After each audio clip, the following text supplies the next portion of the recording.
The Fairey Fulmar aircraft looked right and felt right.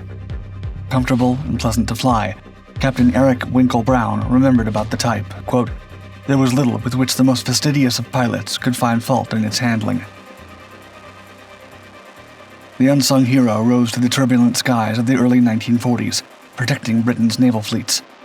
Amid the volatile Mediterranean, the Fairey Fulmar would down several Italian bombers in the North African campaign, as well as take active participation in chasing the infamous German battleship Bismarck.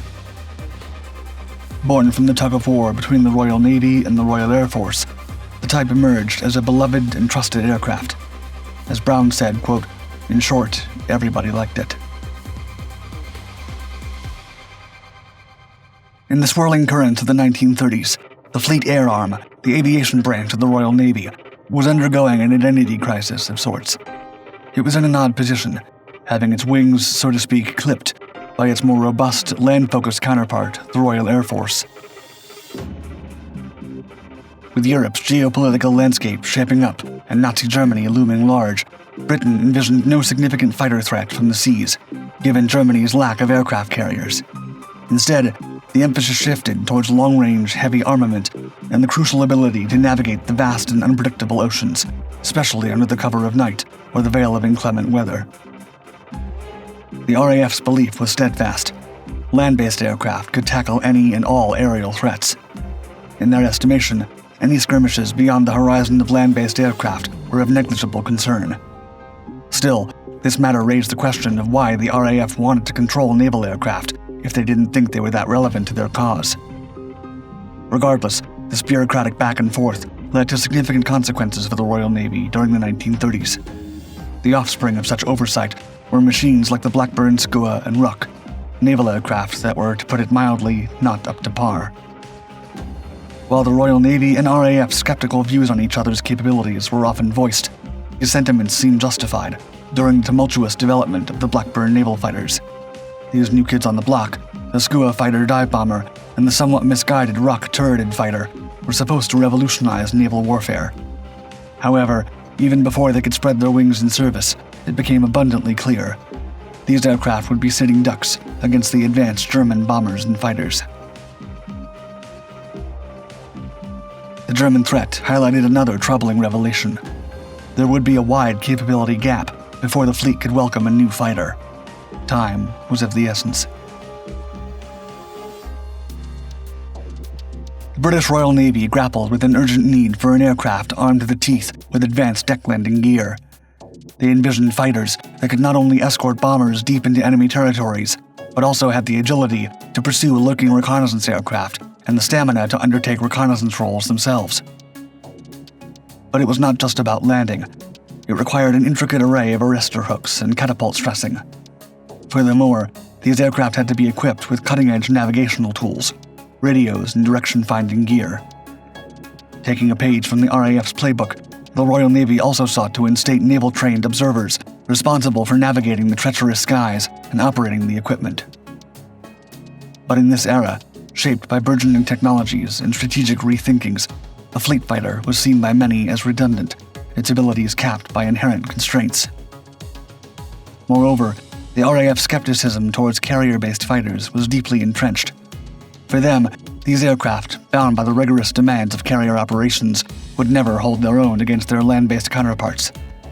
Such a presumption shaped the Royal Navy's strategy, leading them to bank heavily on fleet carriers brandishing firepower with aircraft nestled safely under armored decks. Lacking advanced air search radars, the notion of these fighters taking on enemy land-based squadrons seemed preposterous. In this mindset, the Admiralty even pondered the idea of arming its new armored carriers solely with strike aircraft.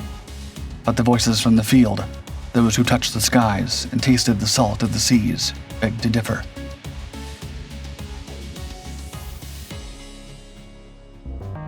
The Royal Navy turned to the RAF's Gladiator. This single-seat biplane, a relic from an earlier age, was hastily repurposed for naval use. Yet its destiny was not the vast decks of fleet carriers.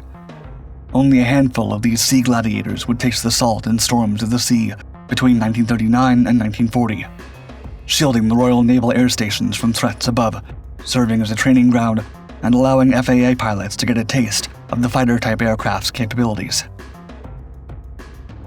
Interestingly, the RAF lacked what the Germans had already mastered, the long-range Zerstörer Me-110 fighter.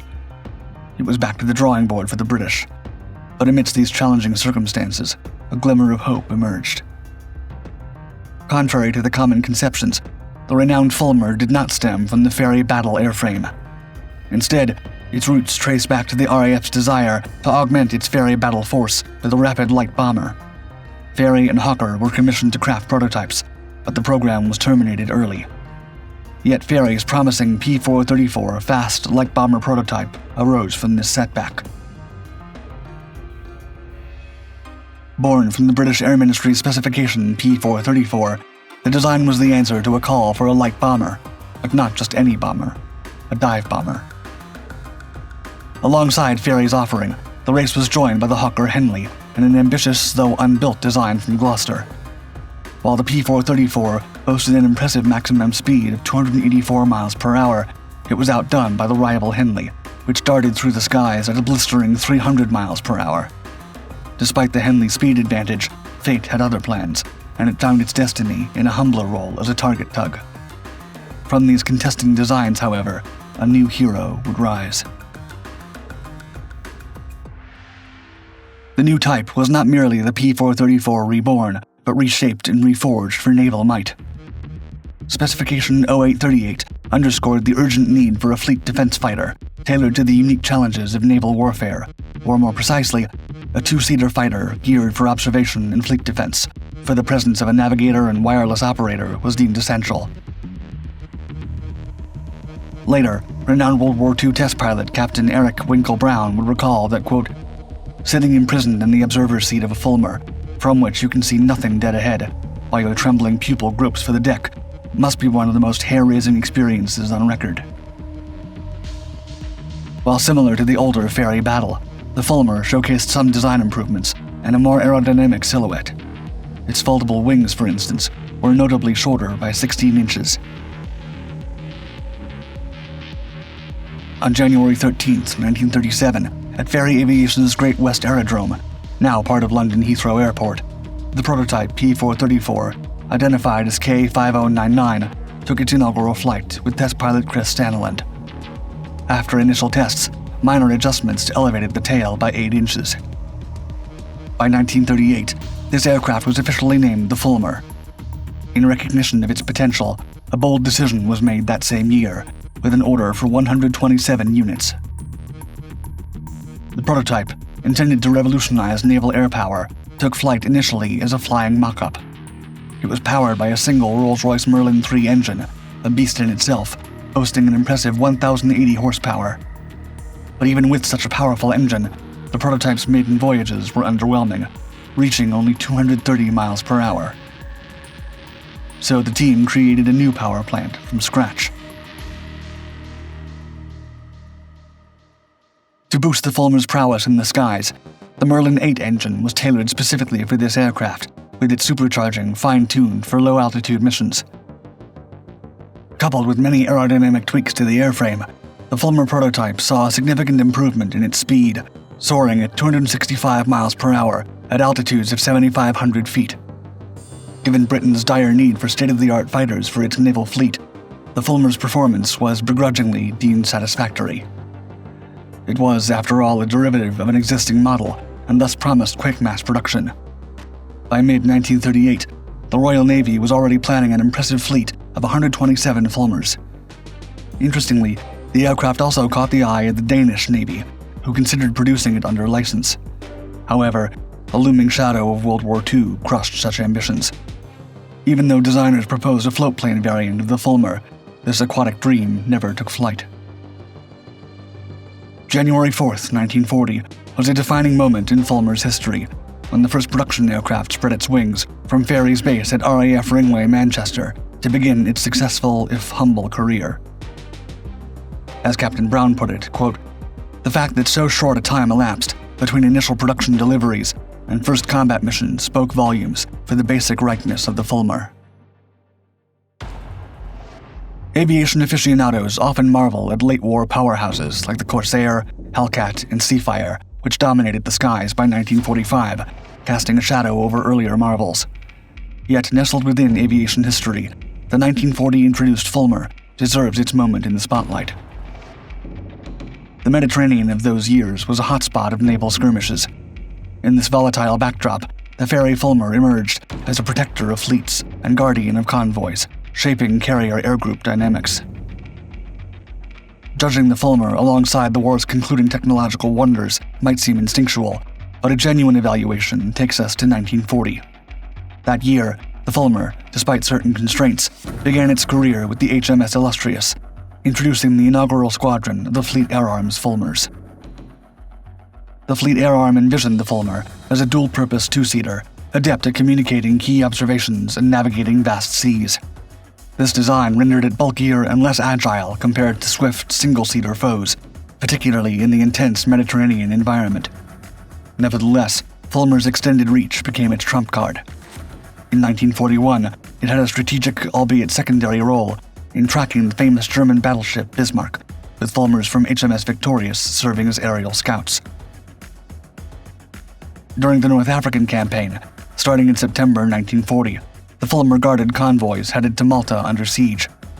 It solidified its air dominance by downing 10 Italian bombers by October 1940, and it even daringly confronted the mighty Italian battleship Vittorio Veneto during the Battle of Cape Matapan, deflecting its attention to shield more susceptible torpedo bombers.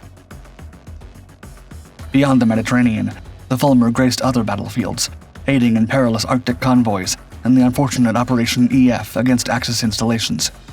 However, when the war reached the Pacific in 1942, the Fulmar met an imposing adversary, the nimble Mitsubishi A6M, the Zero.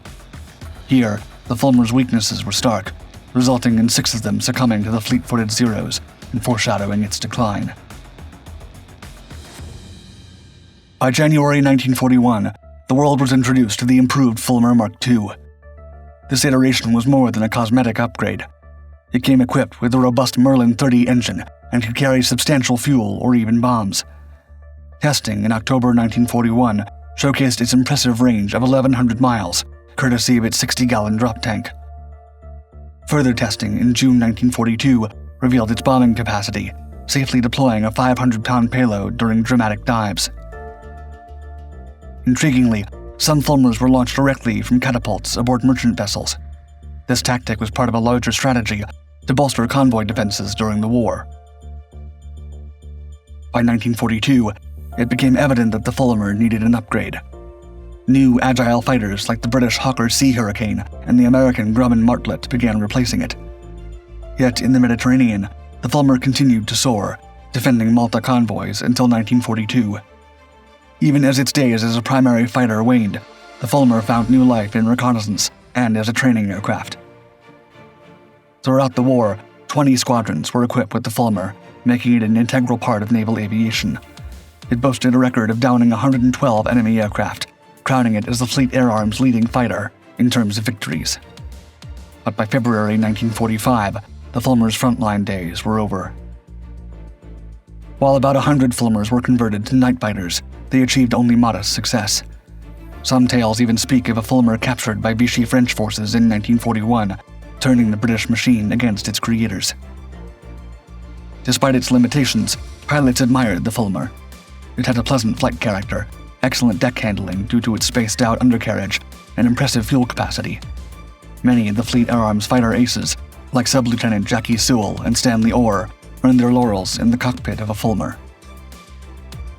When the final Fulmar took off, it completed a fleet of no less than 600 examples. It may not have the spotlight, but as Captain Brown stated, quote, "Perhaps the Fulmar lacked the glamour that attached to the single-seat fighters of the day, innate soundness and competence not being the stuff of headlines to set the public's adrenaline flowing."